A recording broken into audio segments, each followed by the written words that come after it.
आज खास तौर पर हमें प्रोग्राम में ज्वाइन कर रहे हैं सीनियर रहनुमा PMLN दानियाल अजीज़ साहब। दानियाल अजीज़ साहब, आपका बहुत शुक्रिया सर, आपने वक्त दिया।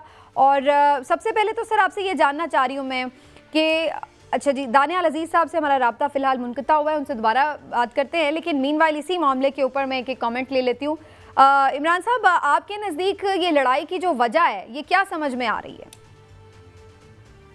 बिस्मिल्लाहिर्रहमानिर्रहीम। समीना, देखिए सीधी सी बात है कि सियासत में होता ये है कि लोग ख़ास तौर पे अपने हलके में, अपने शहर में, अपने गांव में, अपने इलाके में ये चाहते हैं कि उनका असर व रसूख ज़्यादा हो। दानियाल अजीज़ साहब के वालिद मोहतरम जो थे चौधरी अनवर अजीज़ साहब, उनका सियालकोट की पॉलिटिक्स में बहुत एक गहरा किरदार था। और अगर आप ये देखें, उस वक्त नारोवाल अलग ज़िला नहीं था, नारोवाल भी उस वक्त सियालकोट डिस्ट्रिक्ट का ही हिस्सा होता था। तो क्या ये हल्के वाली बात ही है? ये अब उन्हीं से जान लेते हैं इमरान साहब। दानियाल अजीज़ साहब अब हमारे साथ ही मौजूद हैं। दानियाल अजीज़ साहब, बहुत शुक्रिया आपके वक्त का। बहुत सारे लोग ये कह रहे हैं कि आप कोई टिकट दिलवाना चाहते हैं खास तौर पर किसी शख्सियत को, इस वजह से एहसन इकबाल साहब पर आपने ये तनकीद की है। आप इस पर क्या रिस्पॉन्ड करेंगे सर? मैं आपको कहता हूँ कैटेगोरिकली कि मैंने ना कभी किसी की सिफारिश की है, ना किसी की टिकट की तरफ से मैंने कहा है। एहसन इकबाल साहब बता दें किस दिन मैंने कहा है, कोई पार्टी का फर्द बता दें मैंने अगर कभी भी टिकट की कोई डिमांड की हो, किसी की सिफारिश की हो। ठीक, तो फिर आपकी ये तनकीद अगर थी कोई पार्टी पॉलिसी के हवाले से या एहसन इकबाल साहब की परफॉर्मेंस के हवाले से, तो दूसरा बड़ा वैलिड इसके ऊपर एतराज़ ये हो रहा है कि आप पार्टी के अंदर इसके ऊपर बात करते, मीडिया में आकर ये बात करने से तो जाहिर सी बात है वो बात फैली भी और उसका एक मनफी रद्दअमल आया, मनफी असर हुआ। पिछले 5 साल से मैं पार्टी को इस तरफ मबजूल कर करके मैं फांक हो गया हूँ।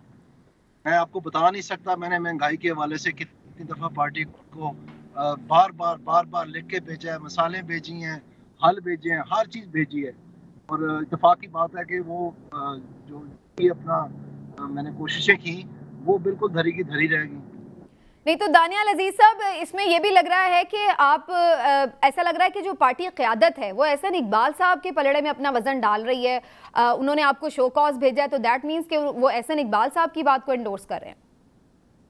आपने शायद मेरे पहले दिन का बयान नहीं देखा, मैंने नोटिस दिया था एहसन इकबाल साहब को कि ये जो महंगाई आपने की है ये अवाम इसका नोटिस लेगी। तो वो नोटिस मेरे दिल के करीब ज्यादा अहमियत का हामिल है। लेकिन और मुझे कोई नोटिस आपको नहीं मिला? मुझे कोई नोटिस मिला नहीं है। अगर उन्होंने को भेजा है तो मैं जब आएगा तो उसको देख के फिर जवाब दे दूंगा। अच्छा दानियाल अजीज़ साहब, इमरान याकूब बात कर रहा हूँ। ये फरमाइएगा कि कुछ लोग जो हैं उनका ये कहना है कि चौधरी अनवर अजीज़ साहब जो आपके वालिद मोहतरम थे, उनका बिलखसूस सियालकोट डिस्ट्रिक्ट, क्योंकि उस वक्त नारोवाल डिस्ट्रिक्ट भी नहीं था, उसकी सियासत में और बिलअमूम पूरी गुजरावाला डिवीज़न की सियासत में बड़ा होल्ड था और बड़ी चीज़ें उनके ज़ेर असर होती थी। लेकिन वक्त के साथ साथ आपकी उस तरह से वो ग्रिप नहीं रही। Even with in the party भी आपका शायद उस तरह से पार्टी लीडरशिप के साथ वो ताल्लुक नहीं, लिहाजा इस वजह से भी आप एहसन इकबाल साहब से हाइफ हैं। तो क्या ऐसी कोई वजह है? दानियाल अजीज़ साहब से शायद फिलहाल राब्ता थोड़ा सा प्रॉब्लम में है, उस तरह से शायद नहीं सुन पा रहे, लेकिन इस पर दोबारा भी बात करने की कोशिश करते हैं। चौधरी साहब, आपकी वैसे राय इस आपस के इनके दोनों के झगड़े की क्या नज़र आ रही है? क्योंकि बाज़ लोगों का ये ख्याल है कि कुछ हल्का बंदियां भी इस तौर पे चेंज की गई हैं कि जिसकी वजह से दानियाल अजीज़ साहब को कुछ एतराज़ था, उनका हल्का कुछ एहसन इकबाल साहब के हल्के में शामिल करवा दिया गया। आपको लगता है कि ये वाकई कुछ इसी किस्म की मसले मसाइल हैं? जी, ज़ाहिर है ये तो लोकल पॉलिटिक्स का ही शाखसाना है। और वहाँ पे जो हल्का बंदियाँ हुई हैं, जिसमें एहसन इकबाल साहब ने जो है उन्होंने सब के साथ ज़्यादती की है। ये दानियाल अजीज़ साहब तो चलो जुर्रत वाला आदमी है, बोल रहा है, और मेरा नहीं ख्याल कि किसी भी पार्टी में ये कोई अगर कोई बंदा ये बात करे तो इतनी ही जमहूरियत है कि सारे जो है वो अब मेरे ख्याल में दानियाल अजीज़ के पीछे पड़ गए हैं कि इन्होंने ये बात क्यों की है। और अगर कोई बंदा इख्तिलाफ राय का इज़हार करता है पार्टी में तो बर्दाश्त तो होनी चाहिए। ठीक, अच्छा, लेकिन एक और बात भी है दानियाल अजीज़ साहब हमारे साथ ही हैं। मैं वो जी कर लें आप रिस्पॉन्ड। ठीक से नहीं सुन पा रहे दानियाल अजीज साहब को जी हम, लेकिन जहाँ पर आप ये बात करें चौधरी साहब, वहाँ पर ये भी तो सवाल उठता है कि ये समीना मैं अपनी अगर जुमला मुकम्मल कर लूँ तो इशू ये है कि जो पीटीआई की टूट फूट है वो तो बज़ाहिर ऑर्गेनिक नज़र नहीं आती। पीएमएल नवाज पे तो किसी किस्म का दबाव नहीं है, लेकिन वहाँ से आवाज़ें उठाना जो है वो बज़ाहिर हैरानकुन है कि वहाँ से जो है वो क्यों इतनी जो है इख्लाफात का इजहार हो रहा है। तो इसका ये मतलब ये भी नज़र आता है कि वहाँ पे जो उनकी क़यादत है वो अपने लोगों को मखसूस लोगों के अलावा एतमाद में नहीं रखती है, और वहाँ से जो लोग उनके पसंदीदा हैं सिर्फ वही जो हैं वो जो किचन कैबिनेट का हिस्सा हैं, सिर्फ उन्हीं को जो है अहमियत दी जा रही है, और आम वर्कर्स या जो लोग उनसे थोड़ा भी मुख्तलिफ राय का रखते हैं उनको जो है अहमियत नहीं दी जाती। तो पीएमएल नवाज का जो आज काफी लोग ये बात भी इवन कर रहे थे कि दानियाल अजीज साहब ने नाअहली भी काटी है अपनी क़यादत के लिए, और बड़ा उन्होंने आगे जाकर जो है वो डिफेंड किया अपनी क़यादत को भी। तो दानियाल अजीज साहब, आपको भी गिला शिकवा है इस हवाले से कि क़यादत आपको उस तरह से रिस्पॉन्ड करने के बजाय जो जेन्युइन इशूज़ थे, ऐसा लग रहा है कि शायद आपके साथ कोई ज्यादती करी, आप ये महसूस कर रहे हैं? मेरा जी अपना पिछले 3 साल के दौरान बहुत बड़ी बड़ी ट्रेजेडीज हुई हैं। सबसे पहले मेरी बहन चले गई, उसके बाद मेरे वालिद साहब चले गए, उसके बाद मेरी वालदा चले गई, और उसके बाद मेरा एक्सीडेंट हो गया, और मैं अस्पताल में रहा 6 महीने। अभी भी मैं मुख्तलिफ सर्जरीज हो रही हैं मेरी, मैं रिकवर नहीं हो चुका, लेकिन और मैंने पार्टी को लातादाद डिफेंड किया है, और मुझे उस बात का बिल्कुल मैं फख्र से कहता हूँ कि मैंने किया, और आज वो सारी चीज़ें साबित हो रही हैं जो मैं कहता था कि जो कुछ इन्होंने किया।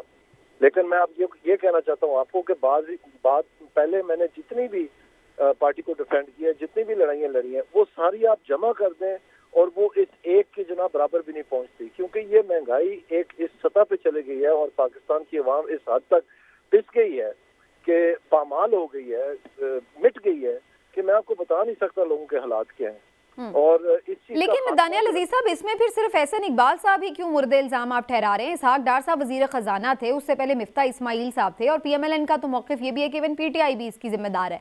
तो आप सिर्फ एहसन इकबाल साहब को इस पर सिंगल आउट क्यों कर रहे हैं? मैं नहीं कह रहा कि पीटीआई जिम्मेदार नहीं है, मैं ये कह रहा हूँ कि एहसन इकबाल साहब के पास चेयरमैनशिप थी नेशनल प्राइस कंट्रोल और मॉनिटरिंग कमेटी की, जिसमें तमाम सूबे और मुख्तलिफ मरकजी अदारे वहाँ पर नुमाइंदगी करते थे, और ये बाकायदा हदायत देते थे उनको प्राइस कंट्रोल के लिए। उन हदायत में जो आज ये बातें कर रहे हैं कि जी मेरा उसके ताल्लुक ही नहीं है, वो सारा रिकॉर्ड का हिस्सा है। गलत बयानी क्यों कर रहे हैं? उससे क्या होगा? उससे यही होगा ना, तो वो कहते हैं जी दानियाल साहब अपना मजाक बना रहे हैं। अगर ये महंगाई को मजाक समझते हैं कि 1947 से लेकर आज तक जो रिकॉर्ड महंगाई है, इतना बड़ा धब्बा है ये, कि पाकिस्तान मुस्लिम लीग नून तो महंगाई के बारे में सबसे अच्छी जमात रही है, ये अभी आके एहसन इकबाल साहब इसके चेयरपर्सन बने हैं, तो ये सूरत हाल बन गई है। अब मैं अगर वो ही इसके चेयरमैन थे तो मैं किसी और का नाम कैसे लूं? तो कहने का मकसद ये है कि ये अच्छा दानियाल अजीज साहब, दानियाल अजीज साहब ये फरमाइएगा कि राना सनाउल्लाह समेत, आपने सवाल पूछा, मुझे काइंडली मुकम्मल कर लेने दें। मैं आपको जी कह रहा हूँ करें।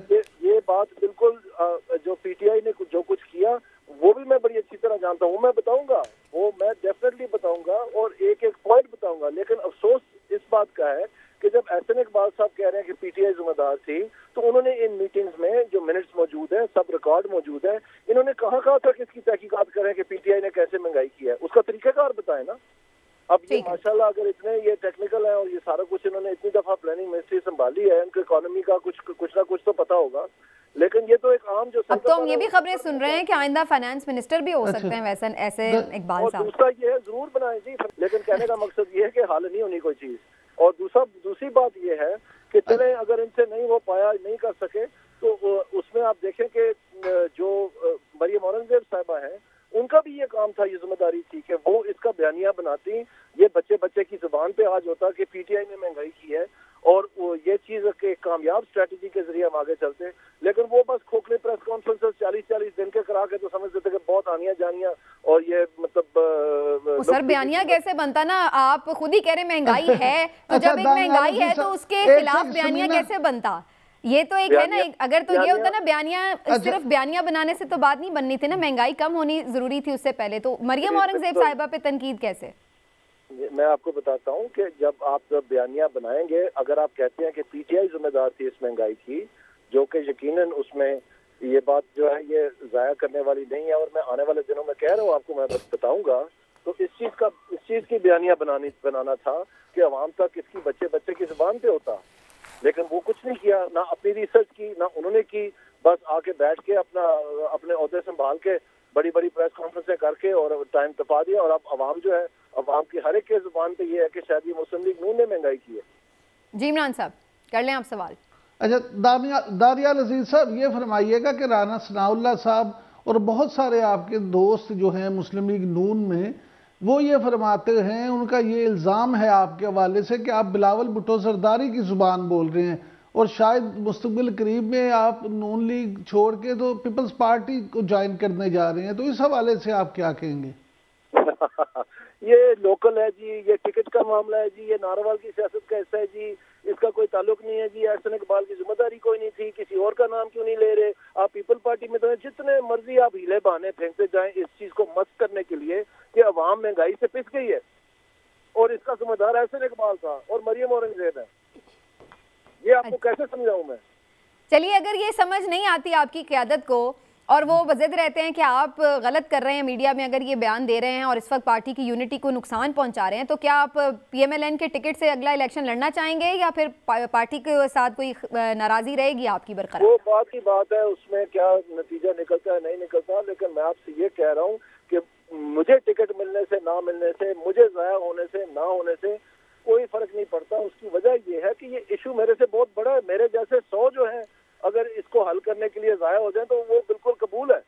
ठीक है, आप समझ नहीं रहे शायद मामला के अवाम कितनी नाला सर है। हम समझ रहे हैं, हम भी अवाम ही हैं, हम भी जाके आटे दाल खरीदते हैं, हमें भी पता है कि क्या भाव बिक रहा है सब कुछ। मुझे इस बात की हैरानगी हो रही है कि आप लोगों के माशाल्लाह इतने रिसर्च स्टाफ। वो असल में सर हम इसलिए हैरान हो रहे हैं ना कि आमतौर पर हम देखते नहीं सियासतदानों में इतना दर्द अवाम का, इसलिए हम सुन। आप सिर्फ मेरा पॉइंट ऑफ व्यू लेके जो है ना प्रोग्राम खत्म कर देंगे, लेकिन मैं आपसे गुजारिश करना चाहता हूँ, ये इशू इतना अहम है कि आप काइंडली प्लानिंग कमीशन की वेबसाइट पे जाएं, वहाँ एक मद है जो प्रेस रिलीज के हवाले से है, उसमें जरा पढ़ लें कि जो आज एहसन इकबाल साहब कह रहे हैं कि मेरा ताल्लुक कोई नहीं है, ये करते क्या रहा है वहाँ पर प्राइस कंट्रोल के हवाले से, तो झूठ क्यों बोल रहे हैं? ठीक है, मर्द बने बने